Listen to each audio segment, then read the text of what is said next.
Bien, ya estamos grabando. Bien, yo voy a hacer el ejemplo sobre el taller número 1. El taller número 1 dice que se estudió los parámetros fibrinolíticos durante embarazos normales, en embarazos con presión arterial normal y retardo en el crecimiento fetal intrauterino, en pacientes con preeclampsia con y sin retardo en el crecimiento fetal intrauterino. En este caso se muestran los pesos de los niños recién nacidos y los niveles de inhibidor tipo 2 del activador de plasminógeno en 26 casos estudiados y se pretende saber la intensidad de relación de estas dos variables. Entonces, lo que se hizo fue utilizar el programa R para poder graficar las observaciones tanto en el grupo de pacientes a los cuales se les midió el peso y el activador 2 del plasminógeno. Estas son las observaciones. Luego se realizó el data frame para el grupo, ¿no? En este caso para peso, se corre de esta manera. Para el activador plasminógeno, luego se activa el data frame y se puede observar que están las 26 observaciones del data frame. Luego se va con la función attach, se va a obtener solamente el valor general tanto del peso como del PAI2, y luego se va a obtener para la correlación el coeficiente de correlación para la variable peso y para la variable PAI2. El coeficiente de correlación es 0.78. Luego se va a realizar se ha creado esta fórmula, se ha tenido que crear para poder tomar como ejemplo la fórmula de correlación de Pearson, ya que las observaciones tienen una distribución normal, y con la function se puede realizar esta fórmula. De tal manera de que posteriormente de haber obtenido el coeficiente de correlación, se puede obtener tanto el valor T en este caso de la correlación, y el valor P, que es 0. Si queremos ver la gráfica en este caso de la correlación, para ver la dispersión de los datos, lo podemos ver de esta manera, ¿no? De esta manera podemos observar de que los puntos tienen están bastante dispersos respecto a la línea, pero tienen una relación ascendente, ¿no? De tal manera de que se puede saber de que a mayor peso, mayor nivel de plasminógeno, mayor nivel de activador 2 de plasminógeno. Y esto se relaciona con los resultados que hemos obtenido, ya que, como podemos observar, el coeficiente de correlación es positivo y es de 73.8. Entonces, la pregunta es, ¿cuál es la relación entre el peso del recién nacido y el inhibidor 2 del plasminógeno? Nuestra hipótesis nula es de que no existe relación entre el peso del recién nacido y los niveles del inhibidor tipo 2 de plasminógeno, y en nuestros resultados podemos ver de que la correlación es significativa. El coeficiente de correlación es mayor a 70%, o 73, en este caso es 73.8. El valor P de la correlación es 0, o sea, 0 y, bueno, 0 y algún número muy alto. El nivel de correlación es 73.8, y nuestra conclusión es de que existe una fuerte relación entre el peso del recién nacido y los niveles del inhibidor tipo 2 del activador de plasminógeno. Entonces, de esta manera queda demostrado el aprendizaje de los tres compañeros que pertenecen a este grupo de la clase del doctorado en investigación clínica. Muchísimas gracias. Mi nombre es Joshua Barbosa.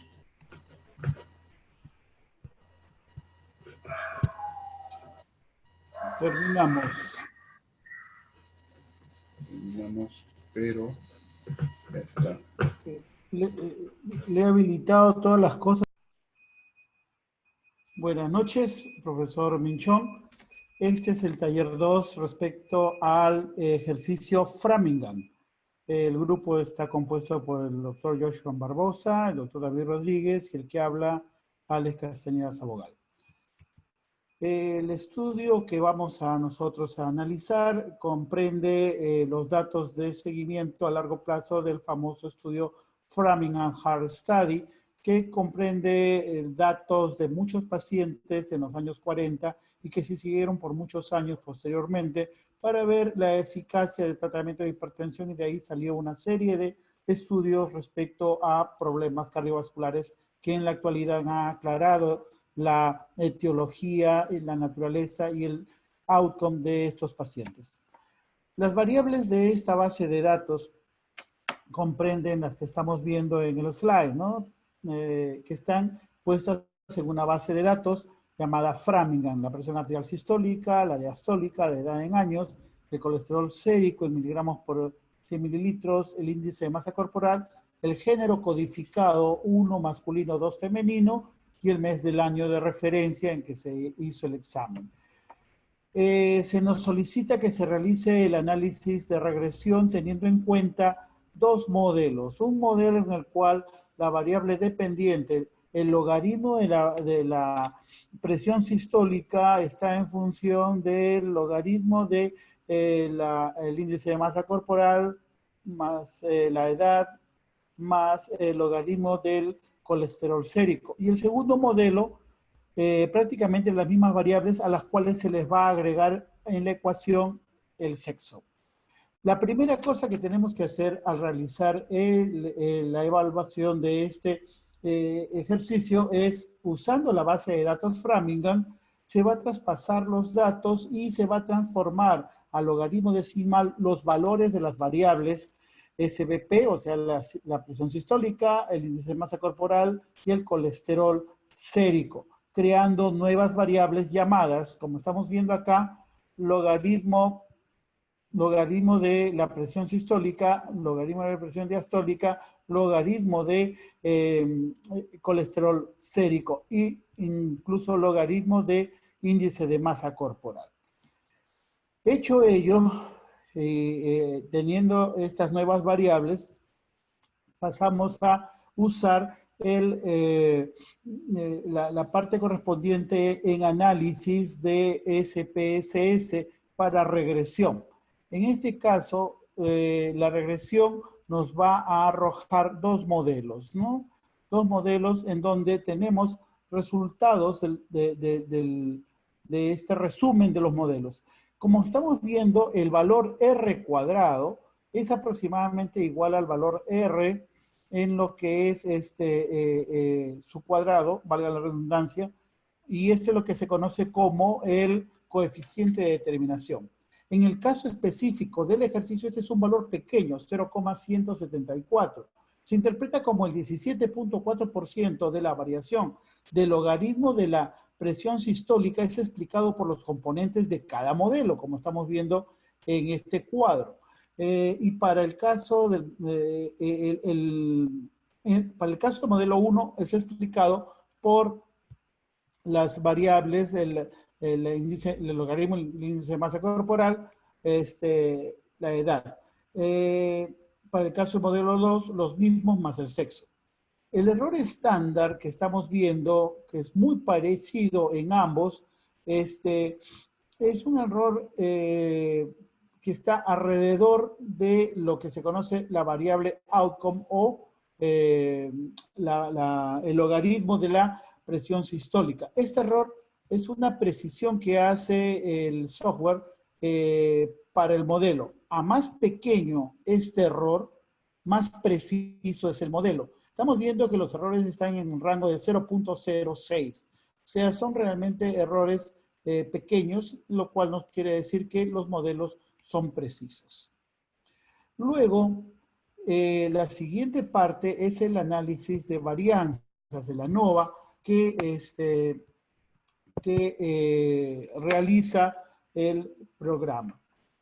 Estamos viendo acá que si vemos el cuadro anterior, el R cuadrado, ¿no?, es aproximadamente igual al cuadrado del valor R, ¿cierto?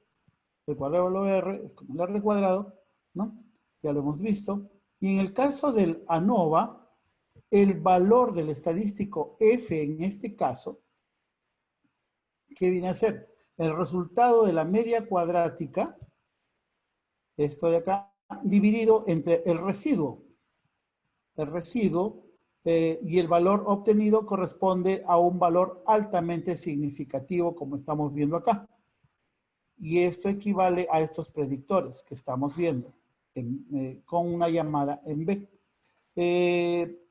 ¿Esto qué indica? Indica que hay una relación lineal significativa entre los componentes, tanto para el modelo 1 como para el modelo 2. Como estamos viendo también, haciendo el mismo procedimiento, hay una significancia importante también para el modelo 2.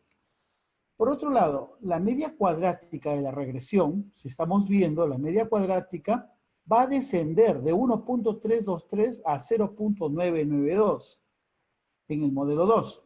Y esto ocurre cuando la variable sexo, que es la que se adicionó, se agrega a este modelo. Esto podría significar que es esta variable la probable fuente de una variación no explicada. El último cuadro, estamos haciendo alusión a los coeficientes. En este caso, los coeficientes, en la tabla de coeficientes, la constante intercepto, esta constante, tanto para un modelo como para otro modelo, tienen valores muy parecidos, 1,742, 1,743.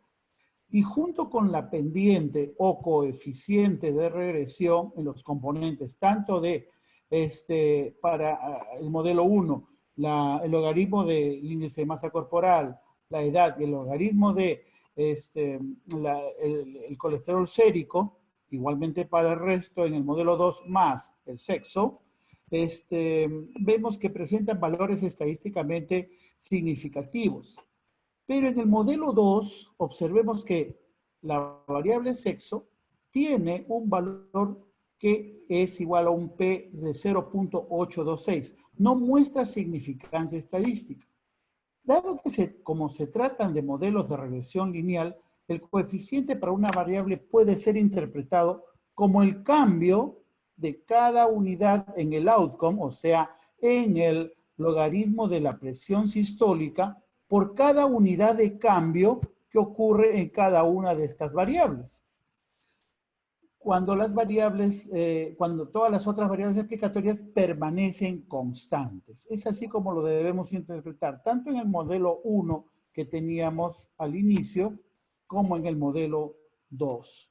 En el modelo 1, el valor de la constante es 1.742, ¿no? Y el coeficiente de regresión B para el caso de el logaritmo BMI es igual a 0,01, de edad es 0,003, y el logaritmo del colesterol sérico es igual a 0,107. Entonces, prácticamente indica que por cada unidad de estas variables aumentará 0.01, para el caso, la presión sistólica aumentará 0,01 en el caso del logaritmo del índice de masa corporal por cada unidad de edad, y en el caso del logaritmo por la edad aumentará 0,03, y por cada unidad de colesterol sérico el logaritmo de la presión sistólica aumentará 0,107. En el caso del modelo 2 son prácticamente los mismos valores, excepto que en el caso de la variable sexo, por tener un valor negativo, veámoslo, el valor negativo, estamos viendo en las partes finales, acá, valores negativos,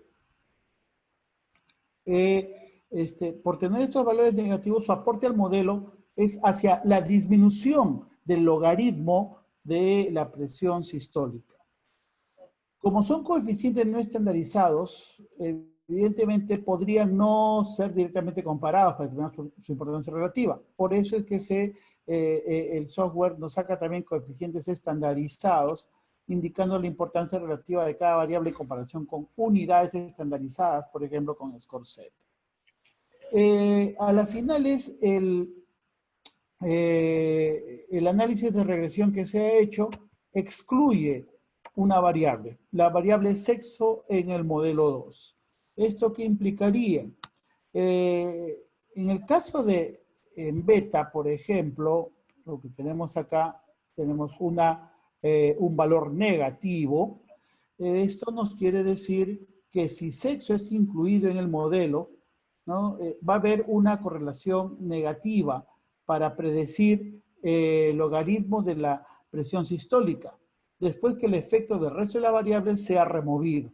Por lo tanto, el modelo no es adecuado, o mejor dicho, la variable sexo para el modelo 2 no es la variable más adecuada y por ello es excluida, pues no contribuye al outcome, más bien lo reduciría o lo haría negativo. Con esto concluimos la explicación del el ejercicio de análisis de regresión usando la base de datos Framingham. Muchas gracias.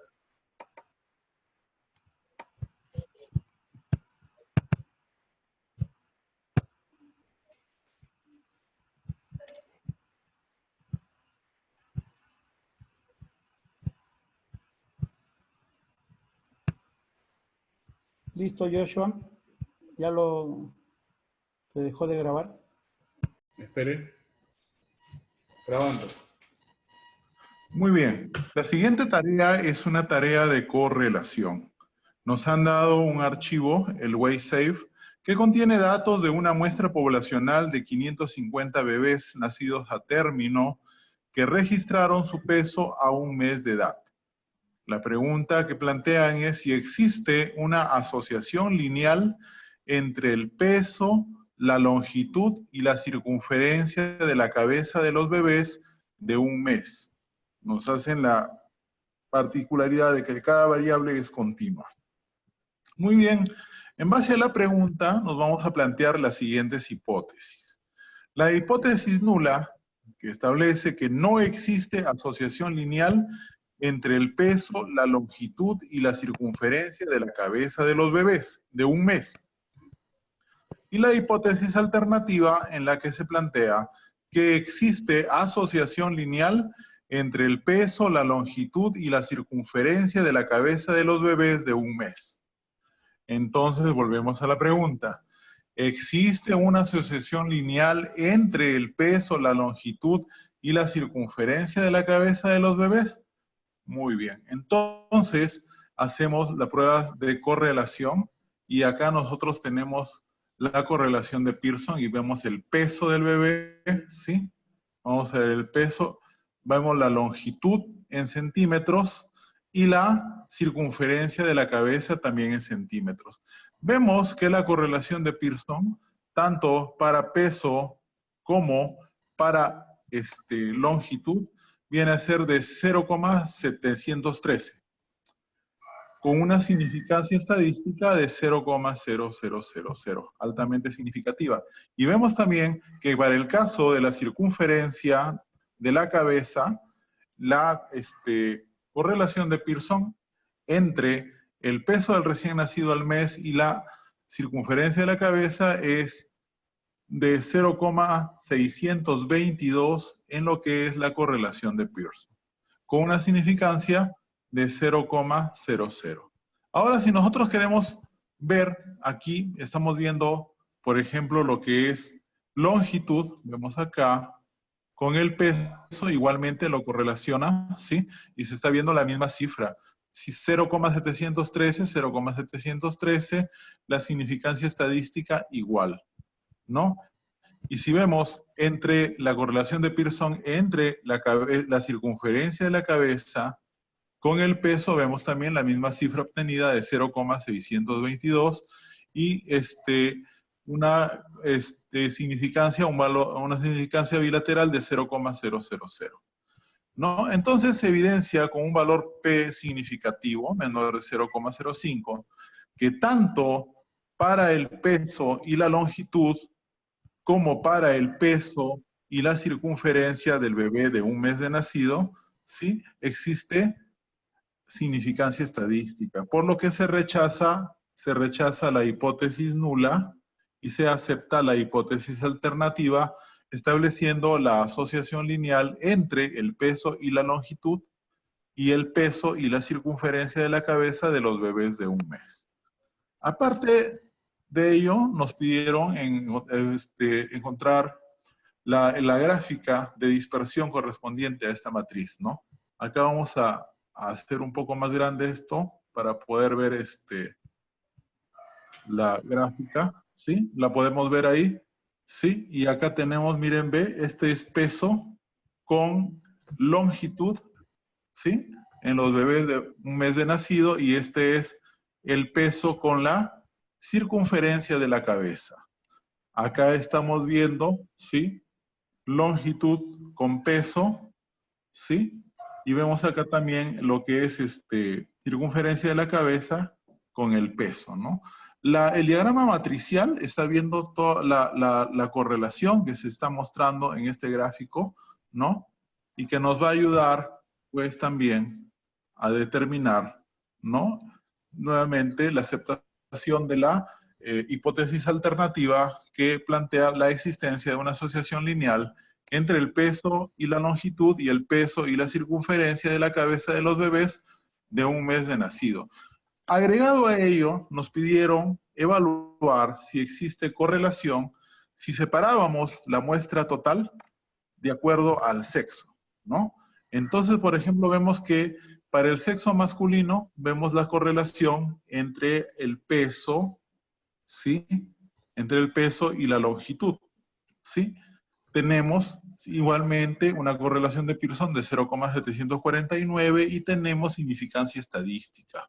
Igualmente, de acuerdo al sexo, estamos hablando nuevamente, recalcar, del sexo masculino, observamos que también entre el peso y la circunferencia de la cabeza de los bebés de un mes existe una correlación y una significancia estadística adecuada. Si vemos el crosstab acá para la correlación, sí, acá estamos viendo lo que es nuevamente la longitud con el peso. Vemos que tenemos la misma cifra, ¿sí? De 0,749, y si vemos la longitud con respecto a la circunferencia de la cabeza de los bebés y el peso, vemos nuevamente de que se manifiesta la misma correlación y la significancia estadística. Acá estamos observando entonces para el sexo masculino, y ocurre que cuando analizamos el sexo femenino, podemos observar entonces también que hay una correlación entre el peso y la longitud. Significativa y con una correlación de 0,606 para lo que es peso del bebé y la longitud.